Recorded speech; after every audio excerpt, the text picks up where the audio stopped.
What is up, guys, and welcome back to the Lumsden Motorsports Garage. I'm Wade Lumsden, and we're going to continue on with our Bootlegger bomber build. This is going to be really the first video of us working on the car, and we got a really specific goal. First thing that we really want to do is make sure we can put gas in the car. So to do that, we're going to have to figure out how to get the trunk open. Unfortunately, it is an electric trunk, and we don't have the key to the trunk. And the gas cap flap, the gas flap, is electric as well. And when the car was getting stripped, those buttons just got clipped out. And so we're kind of stuck. So we're going to have to figure out how to get the trunk open. I got a couple ideas. I'm hoping they work out. And that's going to be project number one. So thanks for joining me. And here we go. So here's my idea, guys. We got to get this trunk open. And it's really hard to get to. But you can see the trunk motor there in the back. There's some holes from where trim and all that stuff and the lights all got pulled out. So what I'm going to try to do is stick my hand through that hole, get up there to the power wires, hopefully get those pulled down and see if we can put power to the motor to get the trunk to open up. I'm probably going to end up having to do that off camera, but I will do my best.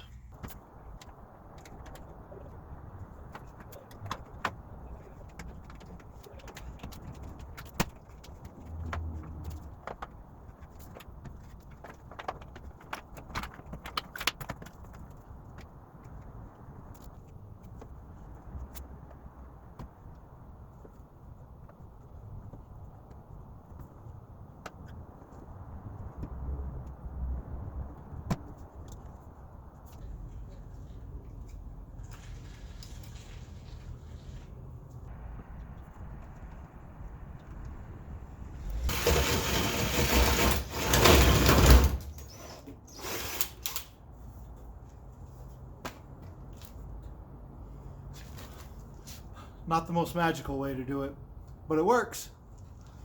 So as you saw, I had to drill it out. I thought I was going to be all fancy schmancy and get in there and get a hold of the wires and run power to them, and that didn't work. I did find the wires and I did get power ran to them, but it didn't activate the trunk at all. So either I'm completely messed up and I grabbed the wrong wires. I looked them up and it said brown and yellow with white and purple were what's supposed to control that. Those are the wires I got a hold of and nothing happened. But trunk's open. So this is awesome. The trunk is open. We had to get this opened mainly because we were trying to get this open, and with no electrical connection there was nothing to release it except for inside the trunk on these Lincolns right here. Fuel door release, manual override. Give that a pull and oh my goodness, it's open. So now we can put gas in it. This is awesome. I'm super stoked about this. I have some engine work I need to do to it, and I didn't want it running out of gas when I was doing it. So now we have that open. We'll probably do something fancy schmancy in the future. I don't think we'll leave that release door the way it is, but we'll see. I don't know. It's my dad's car. Maybe he wants it that way. The next little piece that we're going to do here is we're going to tackle something with the engine. We got the trunk open to where we could get the fuel cap open so that we could put gas in it so it don't run out of gas. We know this was somebody's daily driver at some point in time before it got parked, but she had a bunch of little quirks about her. One of those little quirks is once the car warms up, it starts dumping antifreeze down onto the ground. So there's obviously a coolant leak that we're going to have to go hunt down and find. Let me give you a little bit of a closer look, but this portion is going to be hunting down the coolant leak and getting that fixed, because I am a firm believer that if the car runs and drives and all that other happy stuff, putting the rest of it together is gravy. So as you can see here, somebody actually went to the heater hoses and clamped them off to try to eliminate the coolant leak. But when the car was picked up, we drove it around a little bit just to see if it would leak, see if that actually fixed it, and it did not. It was still pouring out from underneath, and it's coming from somewhere down in this wonderful valley area. So we're gonna start tearing into it a little bit, see if we can't find the leak. All right, first thing we're gonna do is get this air cleaner box out of our way.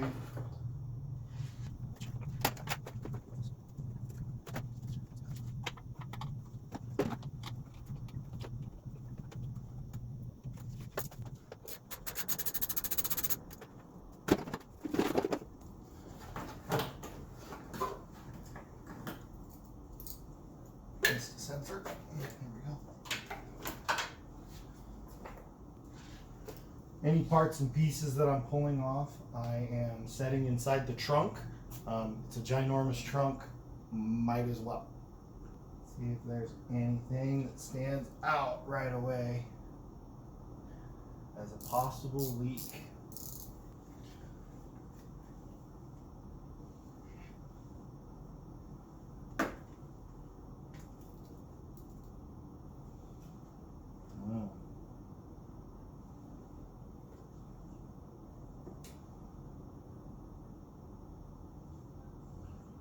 Oh man.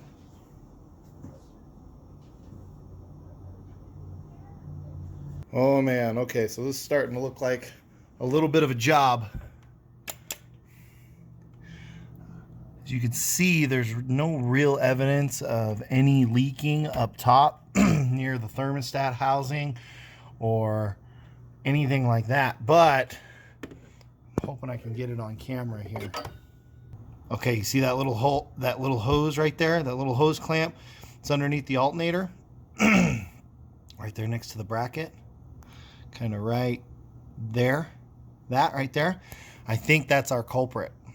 We got a lot of coolant down in there. It's really, really, really tough to see. That looks like a fun job. We are going to probably have to take everything up here off. I'm gonna attempt to do this by taking off the alternator and those things because it's directly underneath it. So I'm hoping there's enough room under there for me to be able to get to that hose from there. And then we'll just have to see how that goes. Let's go on that adventure. Get some stuff out of the way here. Looks like this harness that holds the plug wires. It's got two nuts holding it on. 13 millimeter. Get those pulled out of the way. And honestly, on any job, sometimes it's not worth trying to fight things. And you're better off just moving stuff out of your way. It'll save you a lot of time, a lot of frustration.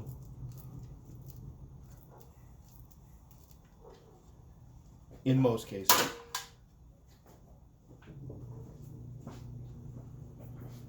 Another one on this side.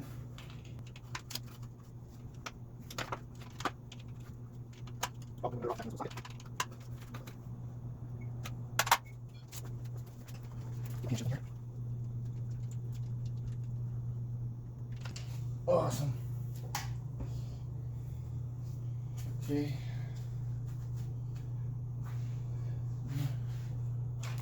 Slide that harness off.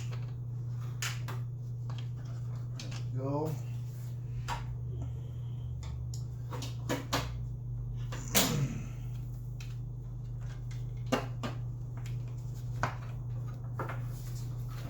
These up over out of the way. Slide this out of the way. Now we gotta actually disconnect the alternator. the nefarious 10mm. Because it's always disappearing. There we go.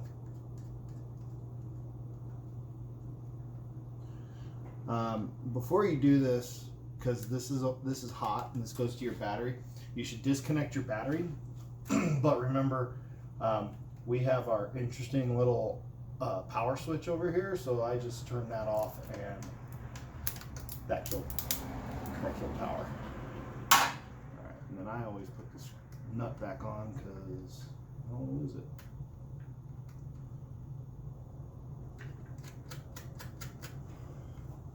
Okay.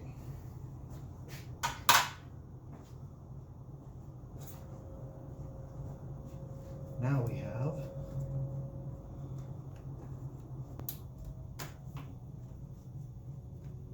the connector. Taking a little screwdriver here. There's actually two connectors here. One little one. Okay, smaller screwdriver. You know, sometimes you can't find the tool you're looking for, so you improvise. So I've got my little pick tool here.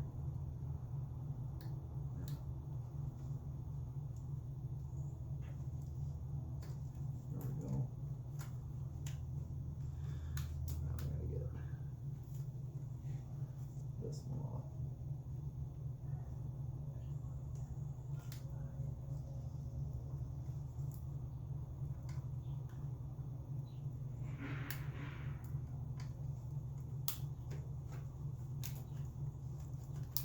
Oh man. Requires a little bit more motivation. There we go. Ooh, smell that crunchy plastic.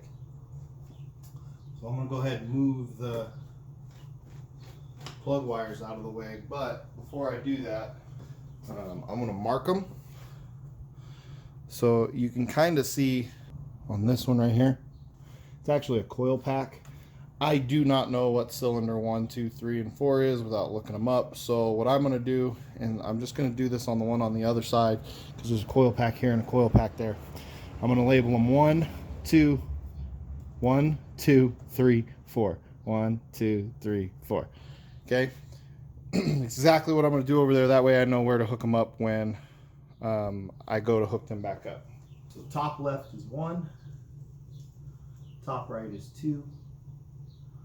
Bottom left is 3, bottom right is 4 in this case. For me, for reference. This is just for reference.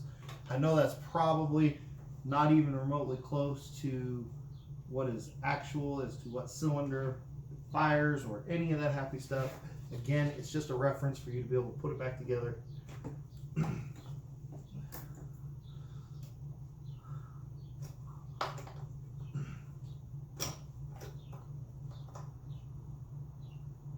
Come on, there we go. All right. And then I have this wonderful magical clip here. That should be opened up.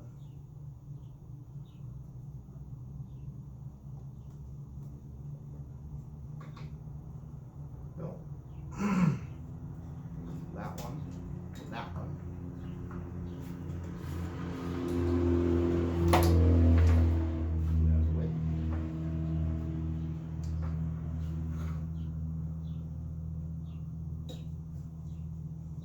I'm actually going to follow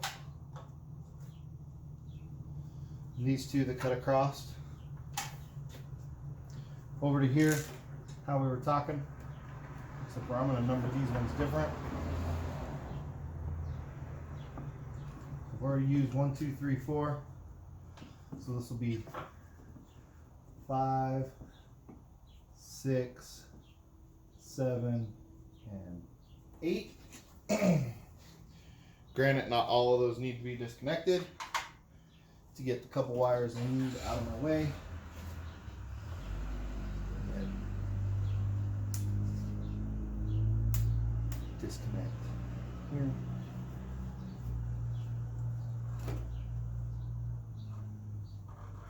So my number 6 needs to come off. Notice I said it's my number 6, not necessarily.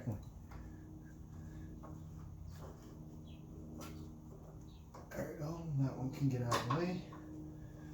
And then my number 7 needs to come off. Just to get it out of my way. Cool. So here we go. Wires are out of the way. Let's take a look in here and see what we got. All right, I see a belt tensioner. It's a serpentine belt, like most cars today are. So I need to get the belt tensioner loosened. Look down in there, it looks like it's a 1/2 inch drive. I got this cool tool for it. It's actually made to do belts. Really thin, fits in there. Sweet. Okay, now I got it. The tension, if I go this way, it's spring loaded. So if I pull it clockwise, it releases the tension on this belt and I can release the belt right there. Check that out.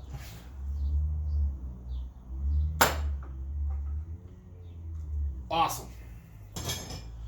So I know I'm not going to start this car. So I'm just going to leave the belt kind of sitting there.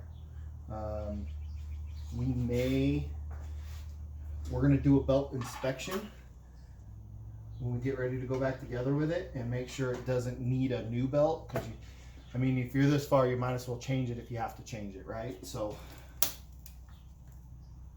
let's take a look and see what we got for bolts that hold this bad boy in. Let's connector out of the way. 1, 2, 3, maybe a 4th bolt. Let's find out. Let's see what size they are. I'm gonna guess 10. Boom, but we're gonna do it with a socket. You'll probably find that I use a lot of extensions. But I do that because I like to get away from my work a little bit. There's no need to be right on top of it and, you know, wrap your knuckles on stuff. If you can get space, take the space, right? There's 2 bolts down here. At least it looks like only 2 bolts down here holding the bottom of the alternator in.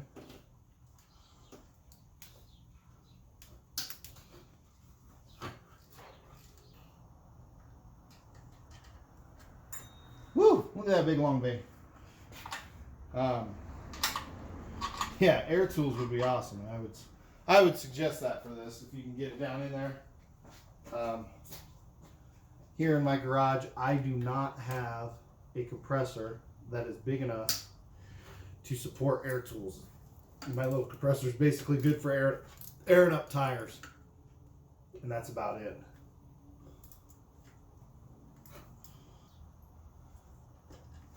Whew, there it is. Comes the alternator. Alright, so this is what I'm talking about here. This is where your alternator mounted, was right here, and there was another bolt right here. But you see this hose way down here in the engine valley? Yeah, that is what I believe is going to be our culprit. If you look real close, if I can get it, good video here, you can see how it's all wet down in there. So I'm pretty sure coolant is coming from there. I'm looking up on the sides and the edges, and it doesn't look like it's coming out of a manifold or anything like that. And 99.9% of the time, if you got a leak, it's probably coming from a hose. Hose, especially if it's an older car. Hoses get dry, they crack, they rot. So the question is, what are we going to do about it? I'd really like to do something about that without you know, taking the entire intake and top of the engine off. All right, so I know I'm about to make a mess. Anytime you disconnect the heater hose, you're dealing with coolant. So should actually drain the car, which is the next thing I'm about to do here. Kind of got set up a little bit. I'll show you. This Lincoln, so that's the brush guard cover right there, the little undercover. I got it unbolted and out of the way, and then I hooked a bungee cord up to it to kind of pull it, because luckily on this Lincoln, if you look, that little hose comes up to a petcock. You can open up that petcock and it'll drain out the radiator. So that's kind of nice, rather than just dumping the whole bottom radiator hose. So I got my container here. I'm gonna get that under there, get it draining, so that we can start ripping and tearing into this bad boy a little bit more. So I'm probably gonna have to show you doing this in pieces, but I came back here and I disconnected both of the heater hoses. This one, and I got this one tucked up. That one, I disconnected both of them from this point here. I know I don't need a heater core in a race car, so I just went ahead and cut the hoses. And then this fun one down here, the joyous one, I had to slice it up and get it off. And now that it's off, I'll show you what we're gonna do. All right, I wanted to show you what I was gonna do here. Basically, we just got to cap off the heater hose lines, and one way you can do it is you can either go to the inlets and outlets and literally just, you know, pinch them off, plug them off, whatever you're going to do. In this case, because we have such a hard one to get to, I'm going to try this little setup that I came up with. So behind the water pump is the outlet. That's that hose that's super hard to get to. I'm going to try to slide this bad boy on here. Came out to a 90. Put another heater hose on it. So a little heater hose to a 90. Another nice long piece of heater hose that we will then hook back around to actually the inlet of the motor side. Rather than going to the heater core, we're just going to loop it back to itself, back to the motor. Okay, as you can see, I've got a hose on there. Hose clamp, I think I used too big of a hose clamp, but I got it crushed down. But it's on there. And then it's hooked to that L that I showed you earlier. And then I ran it out onto this big long hose. Okay, that way we can make it run where we want it to. Again, this is a race car, right? It's going to be a dirt track car, so I'm not really worried about the heater core running.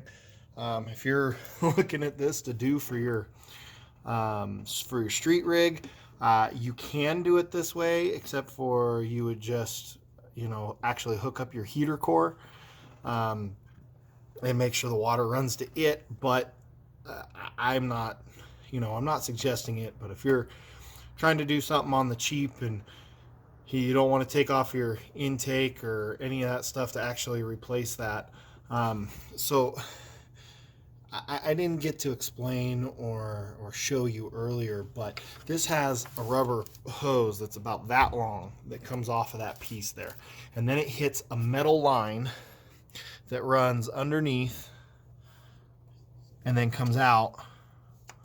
I believe it's not this one, it's this one. Comes out down here. So, and then there's another rubber hose that goes from heater core to there. So if you're not needing or wanting to replace all that, you can do this. But it just kind of sucks because the way the water flows, right? It flows out of the water pump. Your water pump is what moves the water, obviously. So if you have a hole anywhere between here and this line here, there's no way to crimp it off. You pretty much have to either replace the hose or do some fancy thing like I'm doing right now. So this is the way we're going to do it because it's a dirt track car, and we don't really care. And actually, I'm going to run this hose and I'm going to hook it up. This is actually the other side of the heater hose that goes into the intake. So I'm going to hook it directly into the intake here, and I'll show you that when I'm done. That way it just kind of loops on itself. Final product here. So we're hooked up down there. Brought the hose up and around and hooked it up to the top of the manifold. Now this isn't exactly pretty. Most likely I'll end up trying to get it zip tied down or something. That way no air bubbles or whatever get stuck in it. But you can also see here, I took a hose and I went from one side of the heater cord to the other side of the heater cord just to cap it off. I didn't clamp it or anything. My old man has delusions of having a race car that has a heater. And I was like, well, I'm just going to get the thing running and driving. If you want to put a heater in it later, we could talk about that later. So there's that. Now we just got to put it back together and fill it up and make sure that it doesn't leak. So I'm going to close the petcock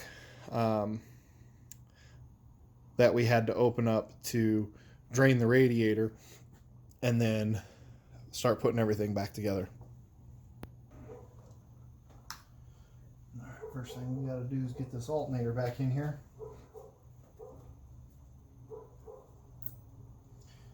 Just sit right here.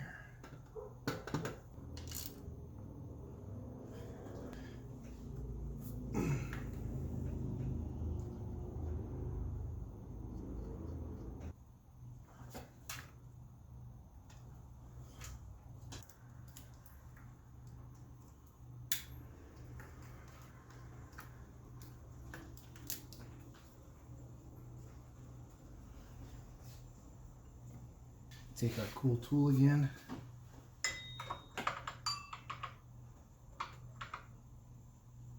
We go, got it hooked up.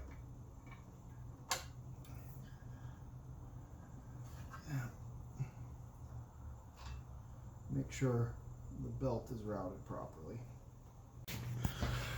You should double check and make sure that your belt is sitting on your pulleys.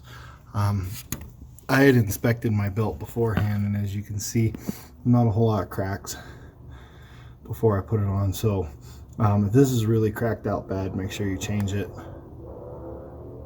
But this one looked good, so we just put it back on.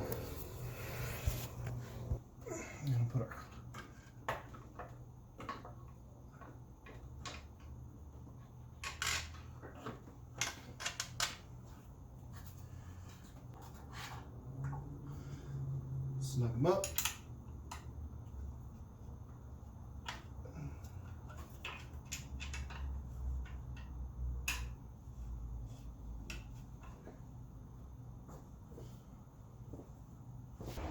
Now we got to rerun our plug wires here.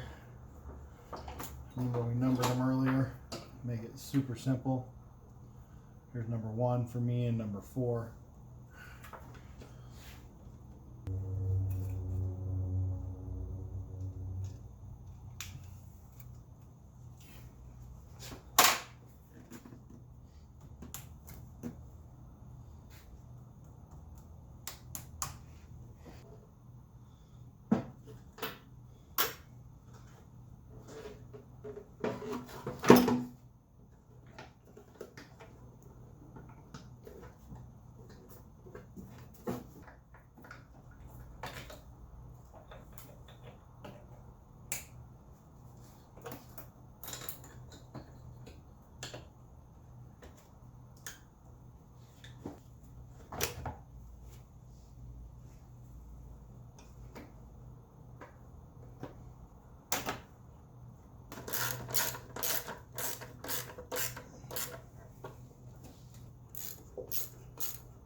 At this point, I would hook your battery back up.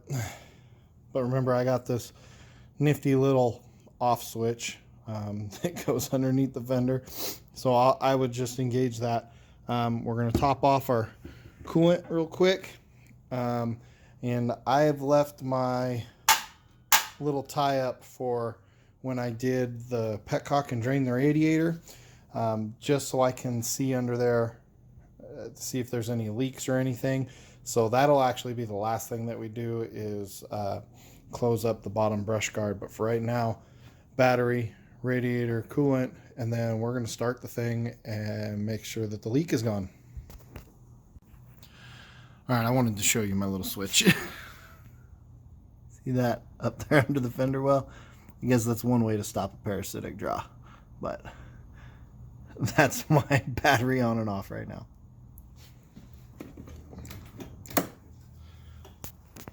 Flicked on my power switch.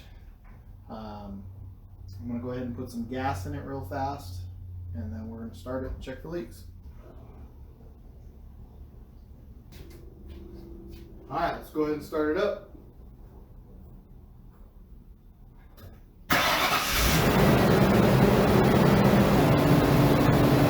Good so far. We'll check for leaks. You'll kind of hear this noise going.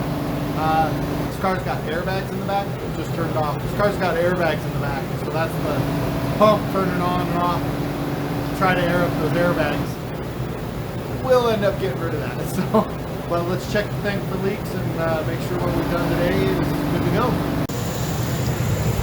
So at first glance, I don't see any leaks.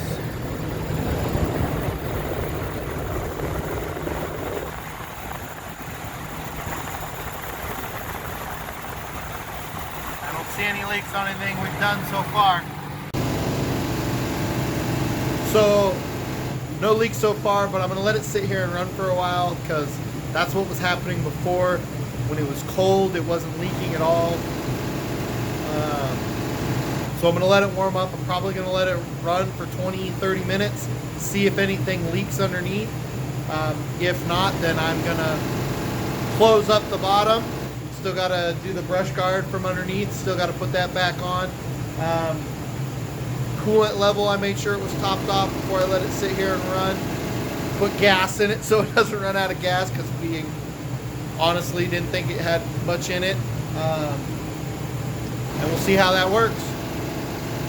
I'm not going to make you guys sit through the 20-30 minutes, so I'll report back to you in a bit. It has been about 20 minutes, and she is up to temp, which is awesome. Not seeing any evidence of leaks from up top.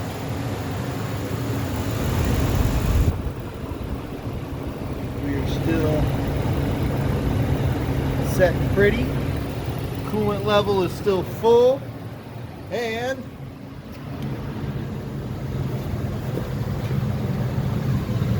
it is dry down here. That is awesome. So now we got to put our cover back on, get this bad boy wrapped up. And that'll be it for today's work. All right, guys, thanks for watching. I really appreciate it. And if you like what you see and you want to see some more, make sure you like and subscribe down below. Comment below if there was something that I could have done better. I know that was kind of a wonky little fix that we went through there, but hey, it's the nature of dirt track racing, right? It's a race car. Sometimes you cut corners, especially on these throw together type of cars. So make sure you like and subscribe. We got a whole lot more videos to go before this thing is done, so I appreciate you watching, like I said, and we'll see you next time.